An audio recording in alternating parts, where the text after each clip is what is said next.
Maganda ka pa sa umaga din at good morning Pilipinas sa lahat ng nanonood sa atin ngayon. Kanina, nako, madaling araw na. Medyo napasarap yung tulog na marami sa atin dahil medyo matagal yung ulan na naranasan natin mula alas 2 ng madaling araw hanggang alas 3 kanina yan. Medyo early morning, ano.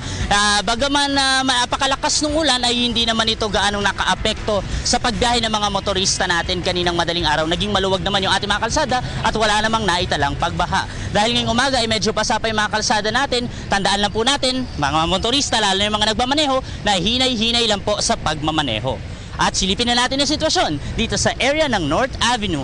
Yung mga papunta po ng EDSA, nako, medyo magbaon ng kaunting pasensya dahil moderate ang sitwasyon ng traffic natin. Tuloy-tuloy yung ganyan sitwasyon hanggang dito sa paglabas ng EDSA. At yung mga papunta naman ng Quezon City Memorial Circle hanggang sa kasalukuyan ay maluwag pa naman ang sitwasyon. Ito namang Mindanao Avenue yung tunguhin natin.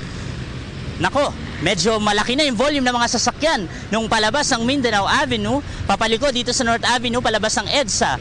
At syempre, magbaon tayo ng bahagyang pasensya, lalo na't ngayon medyo maulan, medyo habaan natin pasensya natin dahil mabigat talaga ang sitwasyon ng traffic sa ganitong mga panahon. Yung mga papunta naman ng North Avenue, no, papunta ng Novaliches at North Luzon Expressway, wala namang problema hanggang sa mga oras na ito.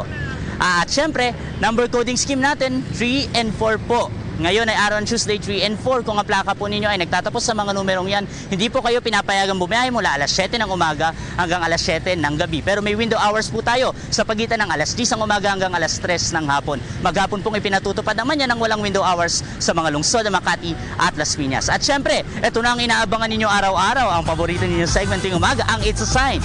Ito ang ating sign for today. Alamin natin kung gaano kapamilyar ang mga kababayan natin tungkol dito. Balik muna sa inyo na sa studio.